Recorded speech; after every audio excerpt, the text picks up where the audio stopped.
Hello everybody, सभी साथियों को राम राम, नमस्ते, हाय, हेलो। कैसे हैं आप सभी? उम्मीद करता हूँ आप सभी ठीक ठाक होंगे, तंदुरुस्त होंगे और आप अपने आने वाले एग्ज़ाम की तैयारी ज़बरदस्त तरीके से कर रहे होंगे। दोस्तों, ITI के जो एडमिशन हैं वो शुरू हो गए हैं और सैकड़ों बच्चों के कमेंट और मैसेज आते थे कि सर ITI के फॉर्म निकले हैं, कैसे भर सकते हैं, कब निकलेंगे, लास्ट डेट क्या है। तो सारी बातें इस वीडियो में देखने वाले हैं। कब आपकी लिस्ट लगेगी, क्या आयु होनी चाहिए, क्या योग्यता होनी चाहिए, गवर्नमेंट में फार्म यही है या प्राइवेट की अलग है, सारी बातें इस वीडियो में देखने वाले। एक वीडियो में कंप्लीट डिटेल आपको मिलने वाली है। तो यदि आप इंटरेस्टेड हैं तो आप इस वीडियो को लास्ट तक देखते रहिए। और दोस्तों, नॉलेज टीवी देसी ताऊ को सब्सक्राइब नहीं किया है तो सब्सक्राइब कर लीजिए, क्योंकि यहाँ पर हर रोज़ आपके लिए अच्छी इन्फॉर्मेशन जो आपकी पढ़ाई से जुड़ी होती है, आपकी नौकरियों से जुड़ी हुई, तो मैं वो लेके आता रहता हूँ। ठीक है, तो सब्सक्राइब ज़रूर करना और वीडियो को लाइक नहीं किया तो लाइक ज़रूर कर दीजिए, क्योंकि आपका ये लाइक मुझे नेक्स्ट इन्फॉर्मेशन आप तक पहुँचाने के लिए प्रेरित करता है। ठीक है जी। तो सबसे पहले दोस्तों बात ये है कि ITI हरियाणा में जो एडमिशन है 2021 से 22 का जो सेक्शन है या सेशन है, उसके फॉर्म हैं वो शुरू हो गए हैं। ऑनलाइन फार्म भरने आपको, यही जो फार्म है सरकारी ITI के लिए है, यही फार्म आपके प्राइवेट ITI के लिए है, यही फार्म आपके NCVT ट्रेड के लिए है, यही फार्म आपकी जो SCVT ट्रेड होती है उसके लिए है। ठीक है जी। 16 सितंबर से फार्म शुरू होने थे, लेकिन फार्म कल रात को लेट नाइट शुरू हुए थे। आज 17 तारीख हो गई है। ठीक है, और लास्ट डेट फार्म भरने की 30 सितंबर 2021 है, यानी कि 15 दिन है आपके पास। ठीक है, और एप्लीकेशन कोई जो फ़ीस है वो नहीं लगेगी। कोरोना के कारण पहले तो फ़ीस लगती थी, एक ITI के 50 रुपये लगते थे शायद। तो अब क्या है, इस बार इन्होंने कोरोना की वजह से जो फ़ीस है वो बंद कर रखी है। ठीक है, तो फार्म भरने की सरकार कोई फ़ीस नहीं ले रही। जो आपका कैफ़े वाला है, जो फार्म आपका भरेगा ऑनलाइन, कंप्यूटर शॉप पड़ा है, वो आपसे 150 रुपये ज़रूर लेगा। ठीक है, ITI में एडमिशन लेने के लिए जो मिनिमम एज लिमिट है वो 14 साल मांगी गई है। कम से कम 14 साल होनी चाहिए। 13 साल वाला बच्चा अप्लाई नहीं कर सकता। 15 साल वाला, 18 साल वाला, 20 साल वाला, 21 साल वाला अप्लाई कर सकता है। और मिनिमम जो योग्यता है वो 10वीं पास मांगी गई है। क्या है? 10वीं पास मांगी गई है। लेकिन ITI में दोस्तों कुछ ट्रेड ऐसी भी होती है जो 8वीं बेस पे भी होती है। ठीक है, फार्म भरते समय क्या क्या डॉक्यूमेंट चाहिए? परिवार पहचान पत्र, फैमिली ID हो गई, आपके जो पढ़ाई के कागज़ है 10वीं 12वीं के वो चाहिए है, आधार कार्ड आपके पास में होना चाहिए, मोबाइल नंबर आपके पास में होना चाहिए, ईमेल ID आपके पास में होना चाहिए, और डोमिसाइल्स आपके पास में होना चाहिए। नहीं कि हरियाणा रेजिडेंस सर्टिफिकेट है वो आपके पास में होना चाहिए। यदि आप किसी जाति से संबंध रखते हैं जो रिजर्वेशन की कैटेगरी में आती है, तो SC का, BC का, EWS का, ये जो डॉक्यूमेंट है ये भी आप अपने पास रखें। यदि आप फादरलेस हैं, अनाथ हैं या विधवा हैं, तो एक्स सर्विसमैन है, तो ये डॉक्यूमेंट भी आप अपने साथ रखें। और यदि आप कोई इनकम के बेस पे बेनिफिट लेना चाहते हैं तो इनकम सर्टिफिकेट भी होना चाहिए आपके पास में। ठीक है, और आपको कहाँ कहाँ पे दाखिला लेना है, आप एक साथ में ही 4-5 ITI में अपना जो आवेदन है वो कर सकते हैं एक साथ में ही। ये नहीं कि भाई आपको हिसार की ITI के लिए अलग करना है, आंसी की ITI के लिए अलग करना है, बरवाड़ा की ITI के लिए अलग करना है, गुड़गांव की ITI के लिए अलग करना, नहीं।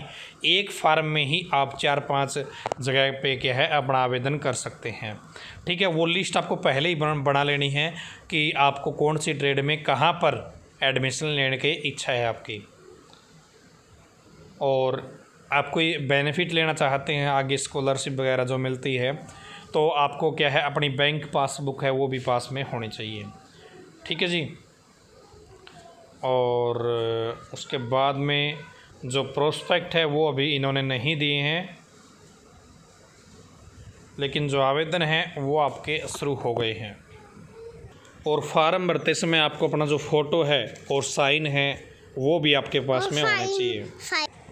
और यहाँ पे दोस्तों ITI करने का एक फ़ायदा ये भी होता है, यदि आप ITI करके कोई पॉलिटेक्निक डिप्लोमा करते हो तो आपको डायरेक्ट सेकंड ईयर में एडमिशन मिलता है। और यदि आप 10वीं के बाद 2 साल का या 1 साल का ITI कर लेते हो तो आप 12वीं के हिंदी या इंग्लिश का एक सब्जेक्ट का पेपर दे देना, आपको +2 के बराबर मान्यता मिल जाएगी। तो ये फ़ायदा भी होता है। और ITI करते आपको 10-15 हज़ार रुपये की नौकरी गुड़गांव में यानी जो इंडस्ट्रियल एरिया है वहाँ पे मिल जाती है दोस्तों, ठीक है। दोस्तों ITI में कुछ ट्रेड ऐसी होती है जो 8वीं बेस पे होती है, कुछ ट्रेड ऐसी होती है जो 12वीं बेस पे होती है, कुछ ट्रेड ऐसी होती है जो 10वीं बेस पे होती है। यदि 10वीं बेस वाली कोई ITI में आपने ट्रेड में एडमिशन आपका हो रहा है और आपने 12वीं भी कर रखी है, तो क्या है आपके जो 10वीं के नंबर है उसमें 12वीं के नाम के 5% नंबर भी ऐड हो जाते हैं। यदि आपके +2 में 60% से ज़्यादा नंबर है तो आपके +2 वाले परसेंटेज में 5% जुड़ जाएंगे। यदि +2 में 60% से कम नंबर है तो आपके 10वीं वाले परसेंट में 3% अंक जुड़ जाएंगे, ठीक है। और दोस्तों मैंने आपको पीछे बताया था कि 5-7 कॉलेज भर सकते हैं आप, ITI भर सकते हैं, तो 15 जो ऑप्शन है वो आप डाल सकते हैं। क्या है, 15 ऑप्शन डाल सकते हैं आप। और एक बात का विशेष ध्यान रखें, आप वही ITI सेलेक्ट करें जिनमें आप एडमिशन लेने के इच्छुक हैं, क्योंकि पहली काउंसलिंग में या किसी काउंसलिंग में आपका नाम आ जाता है और फिर आप सोचते हैं यार ये ट्रेड मेरे को अच्छी नहीं है, मैं इसमें ट्रेड में नहीं लूँगा, तो अगली काउंसलिंग में आपका नाम नहीं आएगा। और यदि आप अगली काउंसलिंग में अपना नाम डलवाना चाहते हैं तो क्या है, आपको 500 रुपये मेल कैंडिडेट के लिए और 250 रुपये फीमेल कैंडिडेट के लिए जुर्माना राशि भरनी पड़ेगी, फिर आपका अगली लिस्टों में नाम आ पाएगा। और दोस्तों 4 काउंसलिंग होती है आपकी, क्या है, ITI में एडमिशन की 4 वे होते हैं, शिफ्ट होते 4 काउंसलिंग की जाएगी अलग अलग, पहली काउंसलिंग, दूसरी काउंसलिंग, तीसरी काउंसलिंग, चौथी काउंसलिंग, ठीक है। और जिन्होंने 2020 में या 2021 में अपनी 10वीं या 12वीं पास की है उन्हें अपना जो करेक्टर सर्टिफिकेट होता है वो भी ज़रूरी है दोस्तों, ठीक है। और यदि आपने 2020 से अपनी 10वीं या पहले 10वीं या 12वीं पास करी है और अब आपके गैप हो गया है तो गैप ईयर का सर्टिफिकेट बनवाना ज़रूरी है केवल पुरुषों के लिए। ये यहाँ पे आपकी जो फ़ीस है वो बता रखी है इन्होंने, तो लगभग 500-700 रुपये एडमिशन के टाइम पे आपको देने होंगे, उसमें 2-3 महीने की आपकी फ़ीस भी इंक्लूड हो जाएगी, ट्यूशन फ़ीस है, बिल्डिंग फंड है, वो भी इंक्लूड हो जाएगा। यहाँ पे आपको ट्रेड बताई गई है वो इंजीनियरिंग टाइप की है, नॉन इंजीनियरिंग टाइप की है, और टाइम कितना लगता है और क्वालिफ़िकेशन कितनी है, ये ट्रेड होती है दोस्तों। यहाँ पे आप देख सकते हैं क्या है, ये ट्रेड होती है, आपकी क्वालिफ़िकेशन सामने दे रखी है, आप देख सकते हैं। और मैं टेलीग्राम ग्रुप है अपना नॉलेज TV देसी ताऊ नाम से, वीडियो के डिस्क्रिप्शन में लिंक है, वहाँ से आप टेलीग्राम ग्रुप भी ज्वाइन कर लीजिएगा, ठीक है। और ये आपकी बता रखी है कि कहाँ कहाँ पर कौन कौन सी ITI में कौन कौन सी ट्रेड अवेलेबल है, ठीक है, यहाँ पे बता रखी है।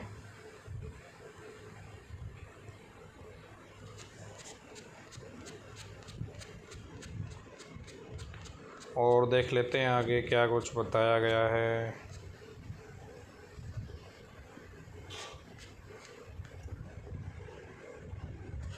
यहाँ पे दोस्तों इन्होंने एक बात और अच्छे से क्लियर कर दी है, कुछ जो SC की भी भाई कुछ कैटेगरियाँ उन्होंने और बना दी है अब, है ना, SC में भी।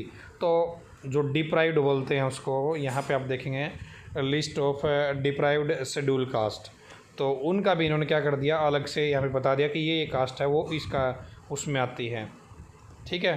तो ये सारी डिटेल थी दोस्तों, मैं इसका जो लिंक टेलीग्राम पे शेयर कर दूंगा, अप्लाई करने का लिंक भी शेयर कर दूंगा। और यदि आप अप्लाई करने की वीडियो चाहते हो पूरे प्रोसेस फार्म भरने की, तो वो भी मैं आपको प्रोवाइड करा दूंगा। तो आप चैनल को सब्सक्राइब करके रखें ताकि आपको आने वाली अपडेट मिल सके। और लास्ट डेट 30 सितंबर 2021 है। आज के वीडियो में इतना ही, धन्यवाद। भगवान करे आप सभी का समय शुभ रहे।